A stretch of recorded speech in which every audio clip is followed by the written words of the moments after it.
Olá galera, retomando aqui as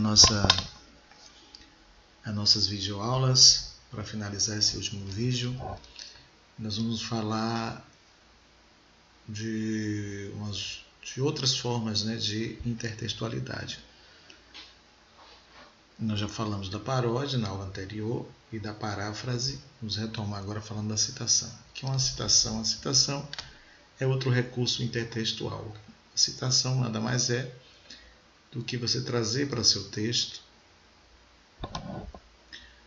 um outro texto, né, de um outro autor, de uma outra fonte, chamado argumento de autoridade. Você traz para o seu texto ou para contestar aquela ideia ou para reforçar uma ideia que você tem, e aí você traz um autor que é especialista naquela área para reforçar, né, o seu argumento.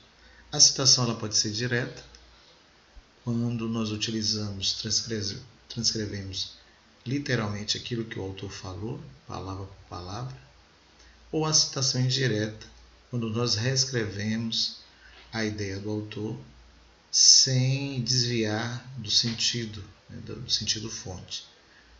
É uma forma de paráfrase. Aí eu trago aqui para vocês uma citação de um gramático, Ivanildo Bechara, e vocês observam que nas citações, sobretudo nos trabalhos acadêmicos, artigos, dissertações, tese, é muito comum a utilização desse recurso.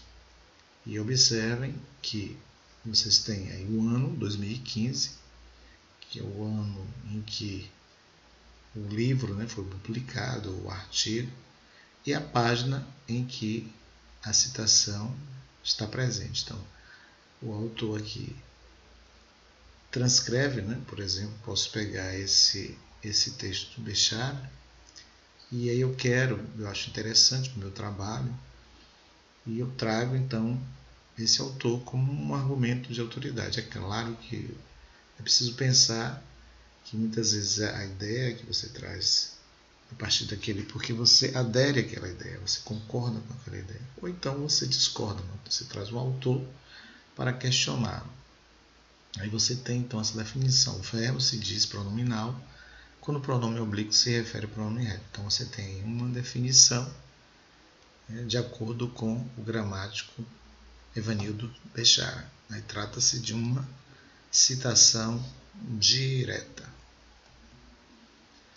Nós temos uma outra forma de intertextualidade, recurso intertextual, que é justamente a epígrafe. A epígrafe é uma espécie de citação que se utiliza para ilustrar um trabalho, né? Um trabalho de pesquisa, seja no ensino médio, seja no ensino fundamental, seja sobretudo no ensino superior, nos trabalhos acadêmicos, que é muito comum se utilizar uma epígrafe, que é uma citação de um autor. Não há necessidade de se colocar página, se colocar entre aspas, evidentemente que deve se colocar entre aspas, porque não é um texto seu, né? Você traz aquele texto porque você quer ilustrar a temática. A depender da temática, você vai trazer para seu texto um autor que comungue da mesma ideia, um autor que vai ilustrar o seu trabalho. Aí eu trouxe aqui uma epígrafe, né? Uma citação, na verdade uma citação, mas uma citação livre, né? Está entre aspas, é Paulo Freire, e eu posso colocar ou buscar fonte, um livro, o artigo, a página, ou eu simplesmente colocar buscar na internet e colocar num trabalho, na introdução de um trabalho, ou no início do meu trabalho, a citação. Quer dizer, o Paulo Freire é conhecido mundialmente como um grande educador, alfabetizador. E aí, se você vai falar de educação, de ensino, você pode trazer o Paulo Freire como uma fonte, né, como um argumento de autoridade, embora saibamos que não existe um consenso, né? Há quem, inclusive, questione muito Paulo Freire, muitas vezes sem argumento, sobretudo aqui nesse contexto político atual, de questionamento da figura de Paulo Freire, né? Com seu método de alfabetização, com sua proposta de aproximar a educação das classes populares. E sabe-se que há quem não reconheça o Paulo Freire como uma grande representação da educação no país. Claro que é uma minoria e essa minoria não apresenta argumentos sólidos, convincentes que possam desmerecer o trabalho intelectual, o trabalho desenvolvido pelo Paulo Freire. E um outro tipo bastante interessante de recurso intertextual é a alusão. A alusão é uma referência indireta a fatos, a acontecimentos, a pessoas, de modo que o autor precise então recuperar na memória cultural, na memória histórica, aqueles elementos. É um tipo de recurso intertextual também mais difícil, que exige do leitor uma certa percepção, né? Precisa ter um repertório para compreender a alusão, né? É uma referência a elementos de forma indireta.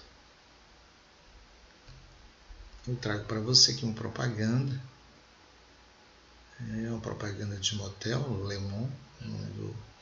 O Le Mon é uma palavra francesa, limão, ele tem todo a questão estética, né, todo esse design relacionado com a questão do limão. E você tem o enunciado acima: Maria Bonita acende o lampião.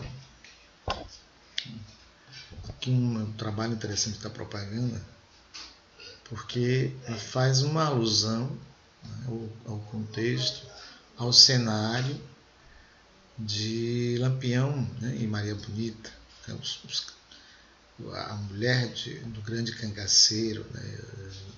Então é preciso ter na memória histórica, na sua memória, saber quem foi Lampião, quem foi Maria Bonita, né, esses cangaceiros. Lampião considerado, visto pela sua macheza, pela sua forma, do estereótipo do macho, do agressivo, violento, e por sua vez a Maria Bonita. E você tem aí uma leitura que se pode fazer. Esses elementos, né, são feitos aí uma remissão a esse cenário de Lampião, de agressividade, de força, né, de valentia. E você tem aí a ideia de espécie do cigarro, né, um cigarro, mas ao mesmo tempo remete ao contexto erótico. Por que o contexto erótico? É uma publicidade, uma propaganda de motel. E aí acender, aí brinca-se com a ambiguidade, né, a polissemia do verbo acender. Acender, a mulher bonita acenda o lampião, né? Então acenda tem uma conotação literal, acender o cigarro, acender, né, e acender no sentido, né, numa conotação sexual, acender, estimular, né? Lampião aí remete tanto a figura, a pessoa, como o próprio objeto sexual, né? O próprio instrumento sexual. Então, um lampião, Maria acende o lampião. Então, a ideia de acender tem essa ambiguidade, né? Tem desses sentidos, o sentido literal, e aí você tem a ideia do fósforo, mas percebo que também o fósforo esteticamente é um objeto fálico, há uma semelhança com a questão, né, do pênis masculino. Então veja bem que a alusão é também um recurso de persuasão. Não basta somente saber o que é a intertextualidade, os tipos de intertextualidade, mas como esses procedimentos são utilizados para persuadir, para marcar um posicionamento, para marcar a argumentação nos textos. Então é isso, galera. Espero que vocês tenham entendido, né, a importância da relação intertextual, tanto na leitura, que eu falei da leitura, na questão da produção textual também é importante, mas aí não é o meu foco, a questão da produção textual eu deixo a cargo aí dos professores Luiz e Simone. A minha ideia é trazer uma visão geral daquilo que pode ajudar vocês na leitura, né? Porque compreender que os textos eles sempre vão dialogar com outros textos é fundamental para estimular, instigar, desenvolver a competência textual de vocês, a competência discursiva, a competência em leitura, que é uma das grandes competências que se exige no Enem, na própria vida, né? Ler o mundo, ler os textos que nos são dados, as propagandas, os memes, enfim. É preciso ter em mente que sempre os textos vão dialogar de forma polêmica, como na paródia, né? Ou de forma buscando reproduzir aqueles sentidos. Enfim, é isso.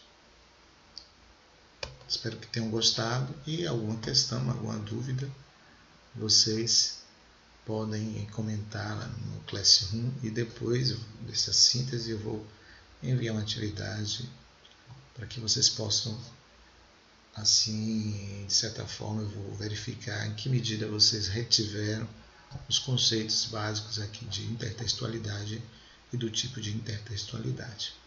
Então fique com Deus, saúde, um abraço do coração e até a próxima videoaula.